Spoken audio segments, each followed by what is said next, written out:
देखो बच्चों, class 11th में आज स्टार्ट कर रहे हैं स्ट्रेट लाइन। तो स्ट्रेट लाइन में स्टार्ट करने के पहले बच्चों क्या बताना पड़ेगा हमको, स्लोप ऑफ लाइन क्या होता है। यानी slope of line means what is the value of gradient, दोनों वैल्यू सेम होती है बच्चों। फिर इसके बाद क्या है, अगर स्ट्रेट लाइन है, मान लो स्ट्रेट लाइन है, तो दो स्ट्रेट लाइन लेंगे तो दोनों का बीच का एंगल कैसे पता करेंगे, ये एक फॉर्मूला ये बताएंगे। और इसके बाद स्लोप यूज करते हुए how can check the collinearity of 3 points, ठीक है ना, मतलब कोलिनिटी यूजिंग स्लोप। ये 3 पॉइंट को आज डिस्कस करेंगे बच्चों। तो हम स्टार्ट करते हैं स्लोप ऑफ लाइन से। तो स्लोप ऑफ लाइन क्या चीज होता है बच्चों, पहले ये समझ लेते हैं। तो let's it is x axis, ये आता है, क्या बता रहे हैं, slope of line. Slope of line, तो स्लोप ऑफ लाइन को हम किससे रिप्रेजेंट करते हैं बच्चों, एम से। इसी को बोलते हैं ग्रेडियंट। इसका दूसरा नाम क्या है, ग्रेडियंट है बच्चों, ये हो गया ग्रेडियंट। ग्रेडियंट ऑफ लाइन यानी ग्रेडियंट ही लिखो। अब इसके बाद स्लोप क्या होता है, तो स्लोप होता है बच्चों, ये हमने मान लिया एक्स एक्सिस है, देख लो यहाँ पर एक्स एक्सिस है, ठीक है। और ये क्या ले लिया, तो फिर ये वाई एक्सिस है, तो होता ही है, लेना क्या है, इसको लेट की कोई जरूरत नहीं है। ये एक्स एक्सिस है बच्चों, ये वाई एक्सिस है, दोनों एक्सिस को हमने रिप्रेजेंट कर दिया। कि ना पॉजिटिव होता है और नेगेटिव होता है, तो बच्चों का खेल है, इसको छोड़ो, ठीक है। यानी वाई डैश से भी रिप्रेजेंट करते हैं, कहीं कहीं क्या कर देते हैं, एक्स डैश लिख देते हैं और इसको वाई डैश से लिख देंगे, ये भी एक तरीका है, कोई बात नहीं है। तो यानी there is a line, line हमने ड्रॉ किया बच्चों, यहाँ पर कहीं कोई भी लाइन किसी डायरेक्शन में जा रहा है, ऐसा भी हो सकता है, लाइन ऐसा भी हो सकता है, देखो ऐसा भी हो सकता है। तो when a line cross x axis it sustained some angle in clock anti clockwise direction। ये जो एंगल बना रहा है, इस एंगल को किससे रिप्रेजेंट करेंगे, थीटा, एंटी क्लॉकवाइज डायरेक्शन। ये बात डायरेक्शन ध्यान रखना। तो यहाँ भी एंगल बना रहा है, देखो यहाँ पर ये क्या बना रहा है, एंटी क्लॉकवाइज डायरेक्शन में एंगल बना रहा है। तो इस एंगल को क्या रिप्रेजेंट करते हैं, थीटा। और इस थीटा क्या है, एंगल है। ध्यान से देखो बच्चों, थीटा क्या है, एंगल है, इट इज एंगल, ये एंगल है। और इस एंगल को अगर हम tan के टर्म में रिप्रेजेंट करेंगे, तो क्या बना देगा इसका, tan थीटा। और इसी tan थीटा को बोलते हैं स्लोप ऑफ लाइन, इसको हम m से रिप्रेजेंट करते हैं, इसको बोलते हैं slope of line. Slope of line ये एक्चुअली बताता क्या है, कि लाइन जो है कितने डिग्री से इन टर्म ऑफ tan ये इंक्लाइंड है, कितना डिग्री का यहाँ पर एंगल बना रहा है, उस एंगल को हम tan के टर्म में रिप्रेजेंट करेंगे तो स्लोप बोल देंगे। और अदरवाइज सिंपल नाम क्या है इसका, एंगल है। तो दो बातें याद रखनी है, tan के टर्म में रिप्रेजेंट करने के बाद तब एम बनता है, ऐसा नहीं करना कि मान लो एंगल 45 डिग्री है बच्चों और इसको हमने बोल दिया एम, तो ये गलत हो जाएगा, ये गलत बात है।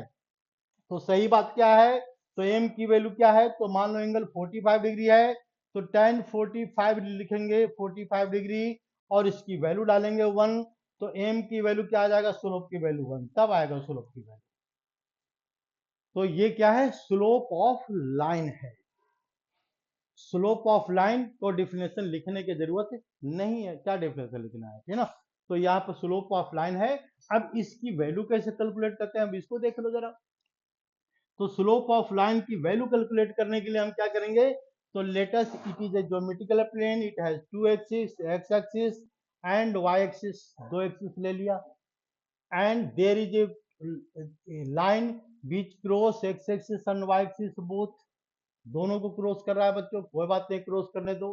तो क्रॉस करने के बाद यहाँ पर क्या बनाएगा, हमने एक पॉइंट लिया बच्चों x1 कोमा y1, और एक पॉइंट लिया हमने x2 कोमा y2, दो पॉइंट लिया, x2 कोमा y2।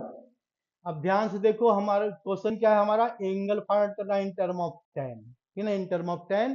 तो ऐसा करते हैं, ये जो एंगल है इस एंगल के इक्वल होगा करस्पॉन्डिंग एंगल, ये थीटा है तो ये भी थीटा बनाएगा, बिल्कुल बात क्लियर है, इसमें कोई कंफ्यूजन होगा ही नहीं। तो यहां से हमने परपेंडिकुलर ड्रॉ कर दिया, देखो परपेंडिकुलर, इस पॉइंट की वैल्यू क्या है, तो x2 तो x2 ही है, x2 क्या है बच्चों, x2 है। और y की वैल्यू क्या है, तो y1 है, y1 है। इसको हमने क्या कंसिडर कर लिया, ए, और ये बी, और ये कर लिया हमने सी। तो ये टेन थीटा फाइंड आउट करना है। तो टेन थीटा मतलब क्या होता है, टेन थीटा लिख देते हैं यहाँ पर, देखो टेन थीटा, ये स्लोप, थीटा क्या एंगल है, ये we don't know what is angle, लेकिन ये वैल्यू को टेन टेन में कन्वर्ट कर दिया। तो ट्रिग्नोमेट्री अप्लाई कर सकते हैं, परपेंडिकुलर अपॉन बेस। तो परपेंडिकुलर क्या है बच्चों, तो ए बी ए लेते हैं यहाँ पर, बी ए, बी ए, और बेस क्या लिया हमने, बी, नहीं सॉरी गलत ले लिया ना, B C, B C upon B A. तो देखो बीसी अपॉन बी ए क्या है बच्चों, तो बी ए है यहाँ पर, बीसी, बीसी क्या है, Y two minus Y one है, Y two minus Y one है, ये बिल्कुल क्लियर है।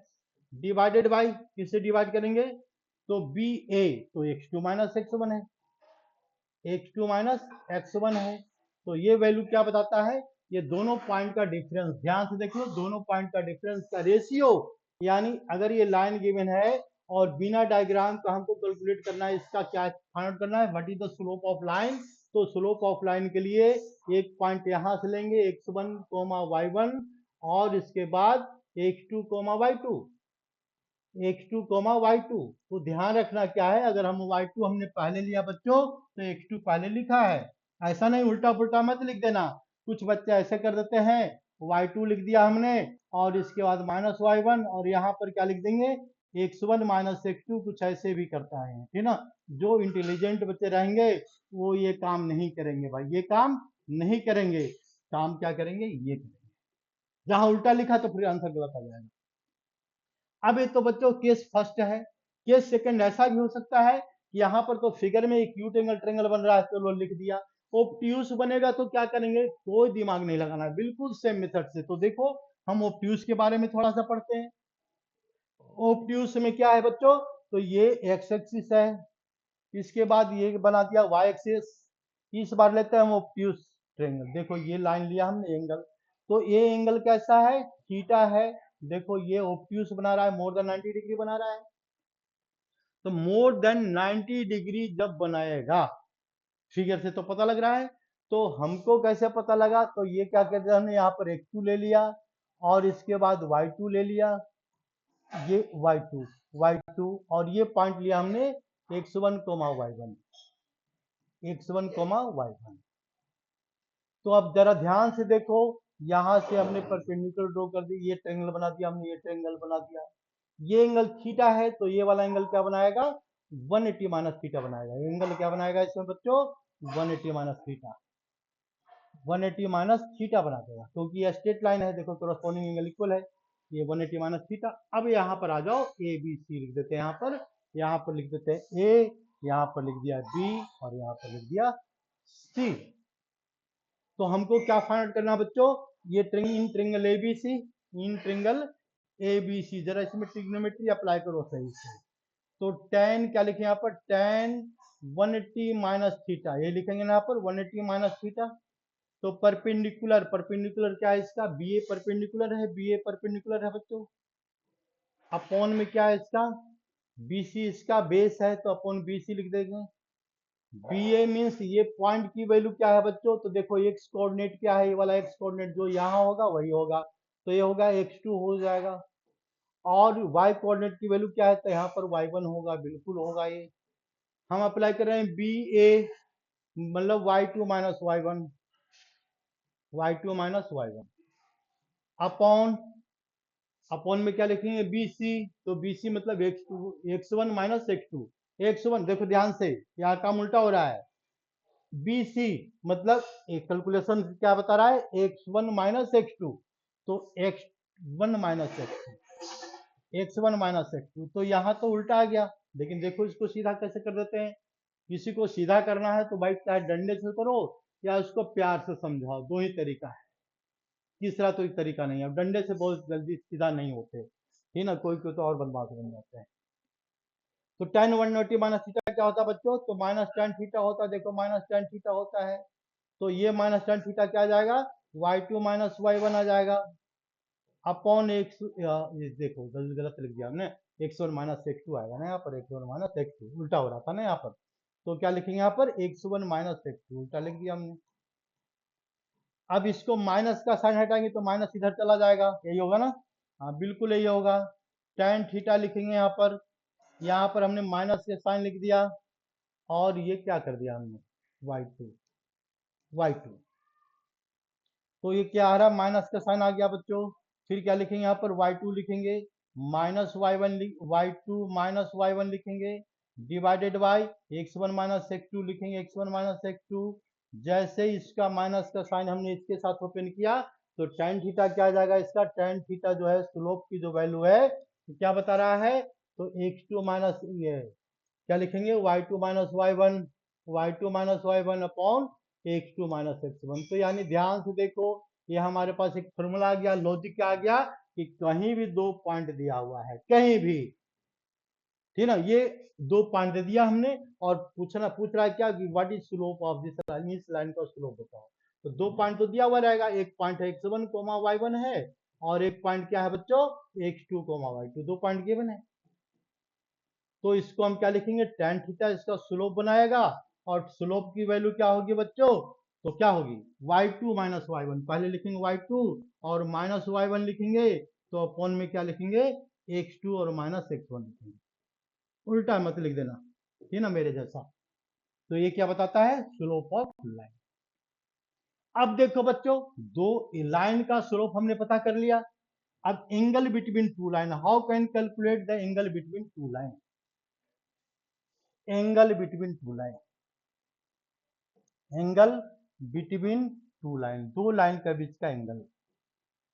तो देखो फिर वही काम करते हैं, थोड़ा सा लाइन ड्रॉ करते हैं, ये एक्स एक्सिस है, इसके बाद ये वाई एक्सिस है, हमको क्या फाइंड आउट करना है, एंगल बिटवीन टू लाइन।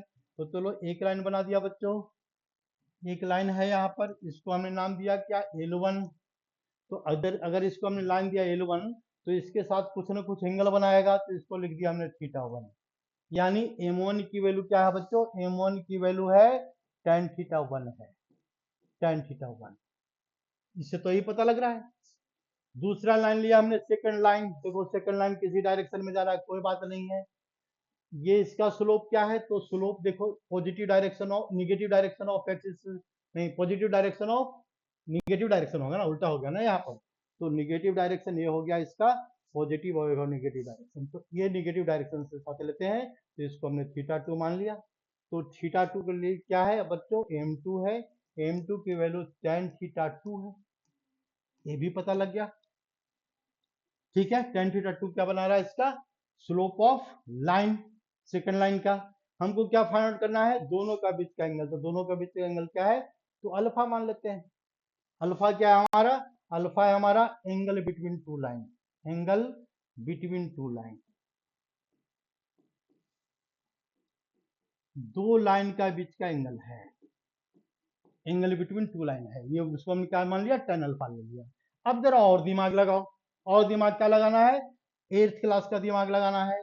क्या दिमाग लगाना है 8th क्लास में भाई, कि जब ये एंगल गिवन है, तीन एंगल हमारे पास है, तो एक्सटीरियर है, ये क्या दोनों इंटीरियर है, इंटीरियर एंगल है, तो sum of exterior angle is equal to sum of, किसका सम है, opposite interior angle, θ1 plus alpha, ये है इंटेंगल ए बी सी, ले लेते हैं A B C.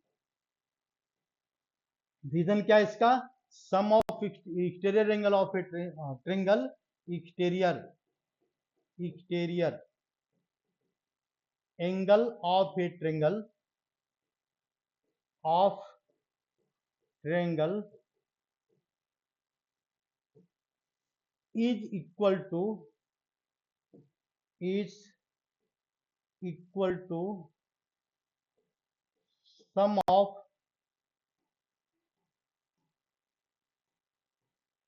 Opposite interior angle, opposite interior angle. ये बात तो बिल्कुल क्लियरली याद रखना पड़ेगा। जैसे हम ये बात याद रखेंगे बच्चों, तो देखो अल्फा क्या आ जाएगा, दोनों का बीच का एंगल, तो अल्फा क्या आ जाएगा, देखो यार ध्यान से, तो अल्फा, अल्फा की वैल्यू लिख सकते हैं यहाँ पर tan θ2 माइनस tan θ1, ये वैल्यू क्या बना देगा, अल्फा बना देगा। तो हम इसको लेते हैं tan अल्फा लेते हैं, tan की तरफ में इसको भी रिप्रेजेंट कर देते हैं थोड़ा सा, तो टेन अल्फा क्या आ जाएगा, तो यहाँ भी आ जाएगा टेन थीटा टू और माइनस टेन थीटा वन आ जाएगा। इसमें अप्लाई करेंगे ट्रिग्नोमेट्री, तो इसमें क्या आ जाएगा, यहाँ पर टेन अल्फा की जो वैल्यू है, tan alpha is equal to क्या लिख सकते हैं यहाँ पर, tan theta two minus tan theta one upon one plus tan theta two और इंटू टेन थीटा वन। ये हम आराम से लिख सकते हैं भाई, फॉर्मूला है ये। और इसका साइन क्या लेंगे, पॉजिटिव। पॉजिटिव साइन लेने का मतलब क्या है, एक्यूट एंगल के बारे में पढ़ रहे हैं, ऑब्ट्यूज के बारे में नहीं पढ़ रहे हैं। तो क्योंकि किसी भी लाइन के बीच में देखो, ये वाला अगर एक्यूट हो गया तो ये वाला ऑब्ट्यूज बनाएगा, और ये वाला एक्यूट हो गया तो ये वाला ऑब्ट्यूज बनाएगा। तो कोई भी एक्यूट ऑब्ट्यूज हम तो पता ही नहीं है भाई, नहीं पता तो इसके साथ हमने मॉड लगा करके समस्या को निदान कर दिया, समस्या सॉल्यूशन हो गया भाई, ठीक ना। क्योंकि एक पता लगा एक्यूट, तो ऑब्ट्यूज अपने आप पता कर लेंगे। तो देखो यहाँ से टेन अल्फा क्या रहा है, तो ये थीटा टू क्या है बच्चों, m2 है। थीटा वन क्या है, तो m1 है, देखो लिखा हुआ यहाँ पर m1। तो m2 माइनस m1 आ गया, डिवाइडेड बाय किसे डिवाइड करेंगे, one plus m1 into m2। ये जो फॉर्मूला है, इस फॉर्मूले से हम angle between two line calculate कर सकते हैं बिल्कुल आसानी से। और इस एंगल को हमने क्या रिप्रेजेंट किया, टेन अल्फा से। तुम इसको टेन बीटा से रिप्रेजेंट करो, टेन थीटा से रिप्रेजेंट करो, जिससे रिप्रेजेंट करना रिप्रेजेंट करो, लेकिन हमने यहाँ पर टेन अल्फा से रिप्रेजेंट किया है। ये क्या है, एंगल बिटवीन टू लाइन। ठीक है, उम्मीद है समझ में आ गया होगा। नहीं समझ में आया होगा तो इसको वीडियो को रोक करके इसको अपने आप करो, देखो, समझो। इसके बाद भी नहीं समझ में आए तो दोबारा समझो, तीसरे बार समझो, चौथे बार समझो। इसके बाद भी नहीं समझ में आए तो फिर हमसे पूछो। उसके बाद भी नहीं समझ में आए तो पढ़ाई छोड़ दो, मैथमेटिक्स छोड़ देना फिर। देखो, अब आते हैं बच्चों, हम एंगल एरिया ऑफ ट्रायंगल, ये तो ये कहाँ से आ गया, ये आ गया, ये हो गया। अब इसके बाद देखो, हम how can we find the slope of a line, how can we use collinearity in the collinearity. तो देखो ये आसान सा काम है, कोलिनियरिटी ऑफ थ्री पॉइंट हम स्लोप के मेथड से कैसे पता करेंगे। देखो बिल्कुल आसान काम है। अगर ये पता करना है बच्चों, ये तीन पॉइंट हमने लिया, ये पॉइंट 1,2 ले लिया हमने, और इसके बाद क्या लेते हैं यहाँ पर 3,5 ले लिया हमने, -6,1 और ये -1 ले लेते हैं। ये पॉइंट ए है, ये पॉइंट बी है और ये पॉइंट सी है। ये पता करना है कोलिनियर है या नहीं है। तो इसको क्या यूजिंग स्लोप यूज करना है। तो ऐसा करते हैं, हम पहले कैलकुलेट करते हैं slope of A B. Slope of A B calculate कर लेते हैं बच्चों, स्लोप ऑफ ए बी। तो स्लोप ऑफ ए बी का फॉर्मूला क्या होता है, y2 माइनस y1 होता है, अपॉन x2 माइनस x1 होता है। अब क्या करेंगे, किसी को y1 मान लेंगे, किसी को x1 मान लेंगे, कोई दिक्कत ही नहीं है। तो चलो हम ऐसा करते हैं, इसको y2 लेते हैं, तो 5 माइनस 2 आ जाएगा, y2 माइनस y1, 5 माइनस 2 आ गया, डिवाइड। जब इसको हमने y2 लिया है बच्चों, तो x2 इसी को लेंगे, इसको नहीं लेंगे। एक गलती मत करना, ये क्या हो गया, x2 और कोमा y2 हो गया। तो ये पॉइंट के लिए 3 माइनस क्या लिखेंगे, 1। तो यहाँ लिखो 3 माइनस 1। तो आंसर क्या आ रहा है, 3/2। तो ये फाइनल ऑर्डर छोड़ देंगे, इसको लिख देंगे m1। ये क्या लिख दिया हमने, m1। पहले लाइन का स्लोप आ गया इसका, ab का m1। दूसरा कैलकुलेट करेंगे स्लोप ऑफ bc। तो स्लोप ऑफ bc कैलकुलेट कर लेते हैं थोड़ा सा। स्लोप ऑफ bc, तो दोनों का स्लोप अगर सेम आ गया तो स्लोप क्या बताता है, लाइन का डायरेक्शन। तो देखो यहाँ पर कैलकुलेट करते हैं slope of bc, slope of bc, bc का स्लोप। तो इसको भी डायरेक्टली लिख देते हैं, y2 मतलब -1 -5 डिवाइडेड बाय 6 माइनस 3, 6 माइनस 3। तो आंसर क्या आ गया, -6/3। आंसर क्या आ गया, -2। अब देखो क्या है, m1 और m2 दोनों सेम नहीं है, ये हो गया m2। तो m1 और नॉट इक्वल टू m2, मतलब ये क्या है बच्चों, ये कोलिनियर नहीं है, therefore it is not collinear, it is not collinear, collinear नहीं है। कोलिनियर नहीं है तो क्या होगा फिर, ये नॉट कोलिनियर। मतलब ये क्या कहने का मतलब क्या है, तीनों का पॉइंट अलग अलग है। ये 1,2 यहाँ पर है, तो 3,5 मान लो यहाँ पर है, ठीक है। तो ये वाला इस लाइन पर नहीं है, 6,1 कहीं और लाइज कर रहा है, -1 ये कहीं और लाइज कर रहा है, यानी इसका मतलब क्या बना रहा है, ट्रेंगल बना रहा है। इसका मतलब ये ट्रेंगल बना रहा है, तो ट्रेंगल का एरिया होगा, तो आगे वाला फॉर्मूला से अप्लाई करेंगे। ये तो हो गया कोलिनिटी का कंडीशन। अब इसके बाद आ जाओ यहाँ पर आगे, थोड़ा सा दिमाग लगाना है बच्चों के यहाँ। क्या है, हमने क्या बताया, एंगल बिटवीन टू लाइन। तो एंगल बिटवीन टू लाइन अगर बताया हमने, एंगल बिटवीन टू लाइन, तो इसका फॉर्मूला क्या बताया हमने, प्रूफ किया। एम जो tan थीटा की वैल्यू है, ये क्या है बच्चों, m2 माइनस m1 है upon 1 plus m1 into m2 है। अब जरा ध्यान से देखना, दो लाइन के बीच का एंगल है और इसको हमने पॉजिटिव से रिप्रेजेंट किया था, ठीक है। अब यहाँ पर दोनों ये लाइन के बीच देखो, एक लाइन ये है और एक लाइन ये है ना, दो लाइन है, ये भी दो लाइन है, कोई दिक्कत नहीं है। दोनों आपस में कट तो नहीं कर रहे हैं, तो दोनों के एंगल के बीच को हम कर लेंगे 0।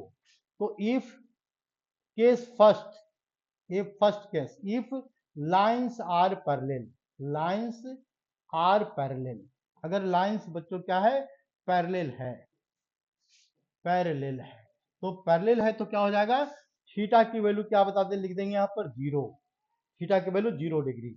तो हम यहाँ लिखेंगे tan 0 डिग्री की वैल्यू क्या होता है, tan 0 डिग्री इक्वल टू लिख सकते हैं यहाँ पर m2 minus m1 upon 1 plus m1 into m2। इतना तो लिख ही सकते हैं, मॉड का साइन लगा ही सकता है बिल्कुल। अब इसके बाद जरा देखो ध्यान से, इसके बाद और क्या लगाते हैं भाई, जब tan 0 क्या होता है, 0 होता है, तो इसको हम क्या लिख सकते हैं, tan 0 अगर 0 है बच्चों, तो लिख सकते हैं 0 इक्वल टू, ये क्रॉस मल्टीप्लीकेशन से भी 0 आ जाएगा, 0 equal to m2 minus m1 लिख सकते हैं, कोई बात नहीं है। मॉड का साइन भी रहने दो, ये भी कोई दिक्कत नहीं है, तो क्रॉस मल्टीप्लीकेशन से 0 0 आ जाएगा। तो देयरफॉर क्या रहा है इसमें, m1 m2 equal to m1। अगर बच्चों दो लाइन पैरेलल है तो दोनों का स्लोप क्या होगा, सेम होगा, याद रखना, क्योंकि इसी के बेस पर हम आगे का कैलकुलेशन बताएंगे। यानी if two lines are parallel then slope are equal, ये प्रूफ हो गया है बात। If two lines are parallel, lines are parallel, ये पैरेलल का सिंबल है, देन स्लोप आर इक्वल, बस ये बात को याद रखना, then slope are equal, then slope are equal, slope of lines, दोनों लाइन जो बनेगा उसका क्या होगा, आर इक्वल, दोनों का स्लोप क्या होगा, इसमें सेम होगा। अब आ जाओ दूसरा कंडीशन पर, मतलब इस फॉर्मूला को फिर अप्लाई करते हैं, अगर परपेंडिकुलर होगा तो क्या होगा। यानी हमारे पास क्या है बच्चों, tan थीटा का एक फॉर्मूला है, ये फॉर्मूला क्या है अब तो याद हो गया होगा, m2 माइनस m1 है upon 1 plus m1 into m2 है, m1 into m2। Case second लेते हैं बच्चों, केस सेकंड में क्या है, if lines are, if lines are perpendicular, are perpendicular, perpendicular, देखो ध्यान से, ये अगर दो लाइन क्या है, यहाँ पर ज्योमेट्रिकल प्लेन है, एक लाइन ऐसे जा रहा है और एक लाइन ऐसे जा रहा है, दोनों लाइन क्या बना रहा है यहाँ पर, थीटा की वैल्यू परपेंडिकुलर, मतलब ये यहाँ 90 डिग्री का है, मतलब यहाँ पर क्या हो जाएगा, थीटा इक्वल टू 90 डिग्री हो जाएगा। जब ये थीटा 90 डिग्री हो गया बच्चों, तो tan 90 डिग्री क्या होता है, tan 90 डिग्री को लिख सकते हैं अनडिफाइंड लिख सकते हैं, तो ये क्या लिख सकते हैं, अनडिफाइंड, अनडिफाइंड। तो यहाँ पर क्या आ जाएगा, tan 90 degree is equal to क्या लिख सकते हैं यहाँ पर, tan 90 degree equal to m2 minus m1 और इसके बाद 1 प्लस m1 इंटू m2, ये लिख सकते हैं, मॉड का साइन लगा सकते हैं, कोई दिक्कत नहीं है, मॉड यहाँ भी लगा सकते हैं, ठीक है, बिल्कुल सही है। तो बिल्कुल सही है, तो यानी थोड़ा सा और हम आगे बढ़ते हैं बच्चों, अब इसको एक्सप्लेन करते हैं थोड़ा सा, है ना, इसको एक्सप्लेन कर लेते हैं। तो अगर ये वैल्यू क्या है बच्चों, अनडिफाइंड है, तो अनडिफाइंड को क्या लिख सकते हैं यहाँ पर, समथिंग अपॉन जीरो, मतलब कुछ भी मान लो, यहाँ पर के अपॉन जीरो क्या होता है, अनडिफाइंड होता है, अनडिफाइंड आ गया, इक्वल टू क्या लिखेंगे, m2 माइनस m1 और upon 1 plus m1 into m2 लिख सकते हैं इसको। मॉड का साइन लगा लो, मॉड का साइन, क्रॉस मल्टीप्लीकेशन कर लो तो क्या आ जाएगा इसमें, तो ये आ जाएगा, ये वाला इससे मल्टीप्लाई हो जाएगा तो k इंटू क्या लिखेंगे यहाँ पर 1 plus m1 into m2 equal to 0 लिख सकते हैं क्रॉस मल्टीप्लीकेशन जिससे 0, तो क्या आ जाएगा 1 plus m1 into m2 mod हट जाएगा क्योंकि यहाँ पर 0 आ रहा है, m1 into m2 equal to 0 लिख सकते हैं, बिल्कुल लिख सकते हैं बच्चों। तो क्या लिख सकते हैं m1 into m2 into m1, इसकी वैल्यू क्या है बच्चों, तो -1 है। यानी इसका मतलब क्या है, ये हमारे पास दूसरा फॉर्मूला आ गया, if two lines are perpendicular then product of the slope of two line is must be equal to -1। ठीक है, याद रखना, मतलब एक लाइन अगर गिवन है, दोनों क्या है, परपेंडिकुलर है बच्चों, ये शॉर्टकट ट्रिक याद रखना। इसका स्लोप की वैल्यू क्या है बच्चों, 5 है, तो इसका स्लोप की, ये इसका स्लोप की वैल्यू क्या है, 5 है, तो इसका स्लोप की वैल्यू क्या करेंगे, तो इसको लिख देंगे m2 -1/5 आ जाएगा इस फॉर्मूले से, है ना। मतलब ये एक वैल्यू कर लो यहाँ पर 5, m2 की वैल्यू कैलकुलेट करना तो m2 इंटू 5 आ जाएगा इक्वल टू -1, तो m2 की क्या आ जाएगा इसमें -1/5। मतलब इसका एक का स्लोप गिवन है, दूसरे के स्लोप कैलकुलेट कर सकते हैं अगर लाइंस परपेंडिकुलर है या लाइंस पैरेलल है या फिर लाइंस इंटरसेक्टिंग है। इंटरसेक्टिंग में क्या करेंगे, दोनों के बीच का एंगल पता करेंगे, पैरेलल के लिए क्या करेंगे, याद रखो स्लोप इक्वल होता है, और परपेंडिकुलर के लिए क्या होता है, तो ये वाला कंडीशन होता है। तीन कंडीशन पढ़ना है बच्चों, और तीन ही ऐसी तीन कंडीशन पर पूरी फर्स्ट एक्सरसाइज है, बात खत्म हो गई। मतलब कोलिनिटी है, इसके बारे में ध्यान रखना है। डिस्टेंस का फॉर्मूला बता दिया हमने पहली क्लास में, फिर इसके बाद दो लाइन है, दोनों का बीच का एंगल बताया, पैरेलल हो तो क्या होगा, तो इसके बाद परपेंडिकुलर है तो क्या होगा, या दोनों में से कोई भी नहीं है तो क्या होगा। मतलब टू डायमेंशन ज्योमेट्री है बच्चों, ये बोर्ड क्या है, टू डायमेंशन है, तो यानी in two dimension either lines are intersecting, देखो, या फिर लाइंस क्या होगा टू डायमेंशन में, या पैरेलल होगा या फिर क्या होगा इसका, तो पैरेलल नहीं हुआ तो फिर ओवरलैपिंग पड़ा होगा, ये ओवरलैपिंग, ठीक ना। ओवरलैपिंग में tan का वैल्यू क्या होता है, यहाँ पर दोनों स्लोप सेम आएगा, इसका भी स्लोप के सेम आएगा। लेकिन हमने क्या लिया टू डायमेंशन में, अगर लाइंस परपेंडिकुलर है, कहीं ऐसा बना रहा है परपेंडिकुलर लाइन, तो इसका स्लोप क्या है, तो एक का स्लोप, दोनों का स्लोप कैलकुलेट करना बच्चों, ये स्लोप m1 है और ये स्लोप क्या है m2 है, तो दोनों का मल्टीप्लीकेशन क्या आएगा, m2 माइनस m1 क्या आएगा इसका -1। बस इतनी सी बात को दिमाग में फिट करना है, और इसके बेस पर हमको क्या करना है, आगे क्वेश्चन को सिंप्लीफाई करना है। तो आगे का क्वेश्चन जो है अगली क्लास में समझाएंगे। बस आज के लिए इतना, धन्यवाद।